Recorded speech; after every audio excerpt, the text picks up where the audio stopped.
ذی الحجہ کے یہ مبارک دن صرف کیلنڈر کے دن نہیں ہوتے، یہ وہ قیمتی لمحات ہیں جن میں چھوٹے سے چھوٹا اعمال بھی اللہ تعالیٰ کے نزدیک بہت محبوب ہوتا ہے۔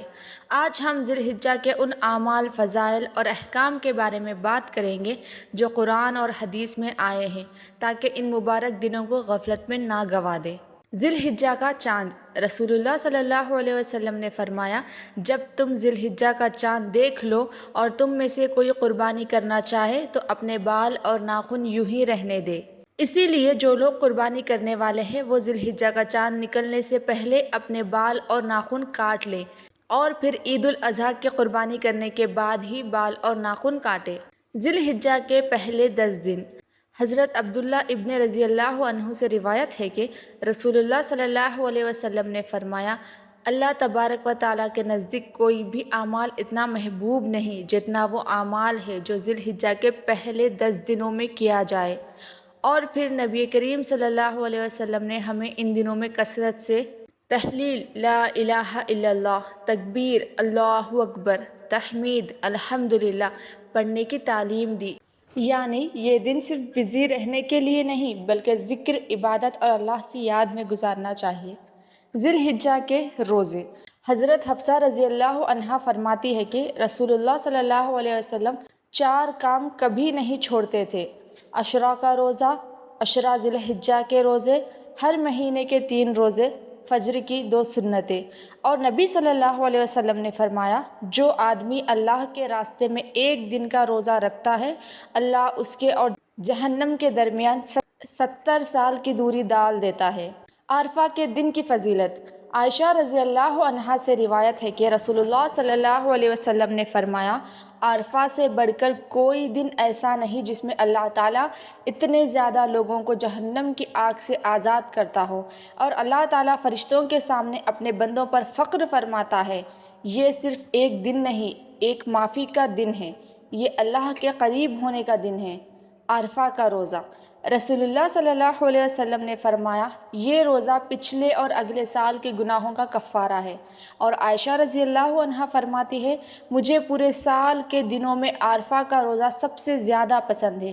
اور نبی صلی اللہ علیہ وسلم نے فرمایا، جو شخص عرفہ کے دن اپنے کانوں، آنکھوں اور زبان کو گناہوں سے بچائے رکھتا ہے، اسے بخش دیا جاتا ہے۔ اسی لیے صرف بھوکا رہنا مقصد نہیں، اپنی زبان، نگاہوں اور دل کی حفاظت بھی ضروری ہے۔ قیمتی دن اور تکبیرات۔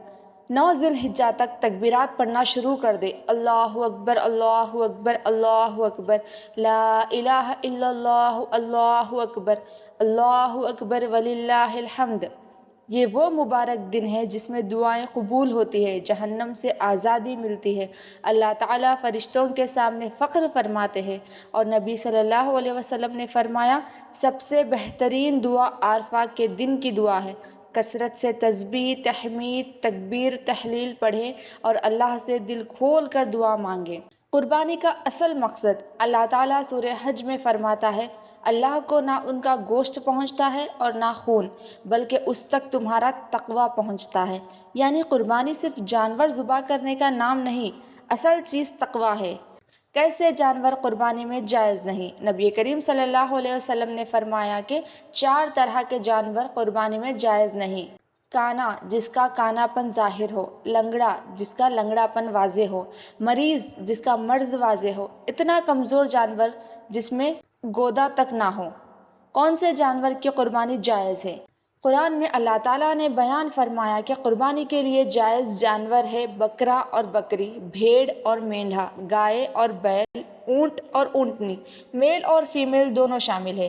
ذبح کے آداب۔ ذبح کرتے وقت جانور کو قبلہ رخ لٹایا جائے، اس پر سختی نہ کی جائے، ایک جانور کے سامنے دوسرا جانور ذبح نہ کیا جائے، چھری تیز ہو تاکہ جانور کو تکلیف نہ ہو، اور ذبح کرتے وقت پڑھا جائے بسم اللہ واللہ اکبر۔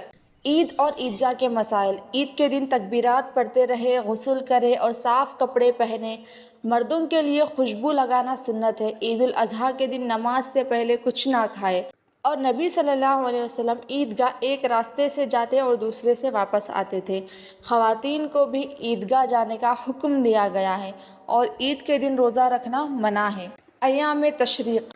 ذی الحجہ کے 11، 12 اور 13 تاریخ کو ایام تشریق کہا جاتا ہے۔ نبی کریم صلی اللہ علیہ وسلم نے فرمایا، یہ کھانے پینے اور اللہ کا ذکر کرنے کے دن ہیں، اور ان دنوں میں روزہ رکھنے سے منع فرمایا گیا۔ ان دنوں میں تکبیرات پڑھے کھانے پینے کے دن۔ رسول اللہ صلی اللہ علیہ وسلم نے فرمایا، عرفہ کا دن قربانی کا دن اور ایام تشریق ہمارے عید ہے، اور یہ کھانے پینے کے دن ہیں۔ ذی الحجہ کے یہ دن جلد گزر جاتے ہیں، لیکن ان میں کی ہوئی عبادت، ذکر، دعا اور قربانی اللہ کے یہاں ہمیشہ کے لیے لکھ دی جاتی ہے۔ اللہ تعالیٰ ہمیں ان مبارک دنوں کی قدر کرنے کی توفیق عطا فرمائے، ہمارے روزے، دعائیں، ذکر اور قربانی کو قبول فرمائے، آمین۔